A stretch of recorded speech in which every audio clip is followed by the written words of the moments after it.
ಏಯ್ ಹೊಡಿಲಿಕ್ಕಪ್ಪ ಅಂತ ಅವನಿಗೆ ಕಳಿಸಾಚಿಗೆ ಅವ್ರನ್ನ ಏನ್ ಪ್ರಶ್ನೆ? ಸರ್ ಕರಿಮಣಿ ಮಾಲೀಕ. ಏಯ್ ನಿನಗೆ ಮದುವೆ ಆಗಿಲ್ವೇನಪ್ಪ? ಹಾಗಾದ್ರೆ ನೀನೇ ಕರಿಮಣಿ ಮಾಲೀಕ. ನಿಂದೇನಪ್ಪ ಬಸ್? ನಿಂಗಪ್ಪ ಏನಿನ್ ಸಮಸ್ಯೆ? ಧರ್ಮಸ್ಥಳಕ್ಕೆ ಹೋಗ್ತಾನೆ ಅಂತ ಬಂದೇ ಇಲ್ಲ ಸರ್. ನೀವು ಫ್ರೀ ಬಸ್ ಬಿಟ್ಬಿಟ್ಟು ನಮ್ಮ ಹೆಂಗಸರುಗಳು ಮನೇಲೇ ಇರ್ತಾ ಇಲ್ಲ. ಎಲ್ಲ ಬಸ್ಸತ್ತ ಹೋಯ್ತವ್ರೆ. ಪಾಪ ನಮ್ಮ ಗಂಡ ಕಾಯ್ಕ ನಾವು ಇರಬೇಕು. ಹೆಣ್ಮಕ್ಳು ಕರ್ಕ ಫ್ರೀ ಅಂತ ಹೋಗ್ಬಿಡ್ತಾರೆ ಅವ್ರು. ಮೊನ್ನೆ ನನ್ನ ಹೆಂಡತಿ ನೈಟ್ ಯಾಕೆ ಅಕ್ಕಿ ಸೋಸ್ತಾ ಕೂತಿದ್ಲು. ಆ ಫೋನ್ ಹಿಂದ್ಗಡೆ ಆಧಾರ್ ಕಾರ್ಡ್ ಹಾಕೊಂಡ್ಬಿಟ್ಟವ್ರೆ ಕವರ್ ಹಾಕೊಂಡು. ಅಕ್ಕಿ ಸೋಸ್ತಿದ್ದು ಖಾಲಿ ಬಸ್ ಬಂತು ಅಂತ ಮೊರ ಅಕ್ಕಿ ಸಮೇತ ಹೋಗಿ ಹಚ್ಕೊಬಿಟ್ಲು ಬಸ್.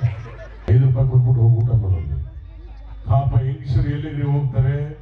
ಉಚಿತವಾಗಿ ಬಸ್ ಕೊಟ್ಟರೆ ದೇವಸ್ಥಾನಕ್ಕೆ ಹೋಗ್ತಾರೆ. ಇಲ್ಲ ತವ್ರ ಮನೆಗೆ ಒಂದು 7 ಸರಿ ಹೋಯ್ತಾರೆ, ಒಂದ್ ದಿನಕ್ಕೆ ವಾಪಸ್ ಬರ್ತಾರೆ. ಈ ಫ್ರೀ ಬಸ್ ಯೋಜನೆ ನಾವು ಗಂಡಸರುಗಳಿಗೆ ಕೊಟ್ಟಿದ್ರೆ ಡೈಲಿ ಎಲ್ಲ ಗೋವಾಕ್ಕೆ ಹೋಗ್ಬಿಡೋದು. ಭಾಗ್ಯ ಕೊಟ್ರಿ, ಬಸ್ ಭಾಗ್ಯ ಕೊಟ್ರಿ, ಕರೆಂಟ್ ಭಾಗ್ಯ ಕೊಟ್ರಿ, ಆಗಿನ ಪಕ್ಕದ ಮನೆ ಭಾಗ್ಯ ಕೊಟ್ಟು ಮದುವೆ ಮಾಡಿಸಿ ಅಂತ.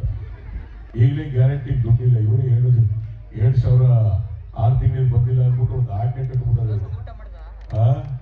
ರಾಮಾಯಣವರೇ ನಿನ್ನ ನಂಬಿದೆ ಅಂತ ಹಾಡುಗಳು ಬೇರೆ ಹೇಳಕ್ ಶುರು ಮಾಡ್ಬಿಟ್ಟು ಒಬ್ಬ ದುಡ್ಡು ತಗೊಳಗೆ ಹೇಳಿಲ್ಲ, ಈಗ ಬರ್ಲಿಲ್ಲ ಅಂದ್ಬಿಟ್ಟು ಹಿಂಗ ಹೇಳೋದು. ಅವ್ರು ಹೆಂಗ ಮಾತನಾಡ್ತಾರೆ ನಮ್ಮ ಯಡಿಯೂರಪ್ಪನವ್ರು ಮಾಜಿ ಮುಖ್ಯಮಂತ್ರಿ. ಬಂಧುಗಳೆಲ್ಲ ನಮಸ್ಕಾರ ಸ್ವಾಮಿ. ಇವತ್ತು ಯಡಿಯೂರಪ್ಪನವ್ರು ಯಾವುದೇ ಕಾರಣಕ್ಕೂ ಈ ಕೈ ನಡೆಸೋದಿಲ್ಲ. ಯಾಕಂದ್ರೆ ಇದು ವಿಜಯದ ಸಂಕೇತ. ನಾನು ಈಗ ಮಾಡಿದಂತ ಸಂದರ್ಭದಲ್ಲಿ ರಾಜ್ಯ ರಾಜಕಾರಣದಲ್ಲಿ ಕೆಲವ್ರಿಗೆ ಈಗಾಗಿತ್ತು. ಯಡಿಯೂರಪ್ಪನವರು ರಾಜಕಾರಣದಲ್ಲಿ ಏನು ಕೆಲಸ ಮಾಡಿಲ್ಲ, ನಾಚಿಕೆ ಆಗಬೇಕು ಅವ್ರಿಗೆ. ಏನ್ರಿ ನಿಮ್ಮ ಪ್ರಶ್ನೆ? ಸರ್ ಕರಿಮಣಿ. ಯಾವ್ದು ಕರಿಮಣಿ? ಬೆಳಿಮಣಿ. ನನಗೆ ವಯಸ್ಸಾಗಿದೆ, ರಿಟೈರ್ಡ್ ಲೈಫ್ ನಲ್ಲಿದೆ. ನನ್ನ ಮುಂದೆ ಬಂದಿದ್ರೆ ಮಾತಾಡೋದು ನಾಚಿಕೆ ಆಗೋದಿಲ್ಲ. ಯಾರು ನಿಮಗೆ ಕಳಿಸೋದು? ಸರ್ ಹೌದಾವಲಿಯ. ಯಾರು ಹೌದಾವಲಿಯ? ಬ್ಯಾಬಸ್ಕೊಂಡು ಕೂತ್ಕೊಂಡು ನಾನು ಹೌದಾವಲಿ ಅಲ್ಲ ಸ್ವಾಮಿ. ರಾಜ್ಯ ರಾಜಕಾರಣದಲ್ಲಿ ರಾಜಾವಲಿ ಸಿಕ್ಬಿಟ್ರೆ ಏನ್ ಹೇಳ್ತೀರಾ?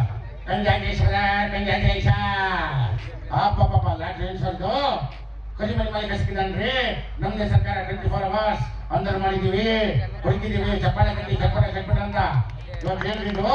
ನಮ್ಮ ಮಾಜಿ ಪ್ರಧಾನಿಗಳು ದೇವೇಗೌಡರು ಕನ್ನಡಿಗರಾಗಿ ನಾವು ಹೆಮ್ಮೆ ಪಡಬೇಕು. ದೇಶಕ್ಕೆ ನಮ್ಮ ಕನ್ನಡ ಮಾತಾಡ್ತಾರೆ ನೋಡಿ, ಅವ್ರು ಕನ್ನಡದಲ್ಲಿ ಮಾತಾಡ್ತಾರೆ. ಅದಕ್ಕೊಂದು ಆಶ್ರಯ ಮಾಡ್ಕೊಂಡು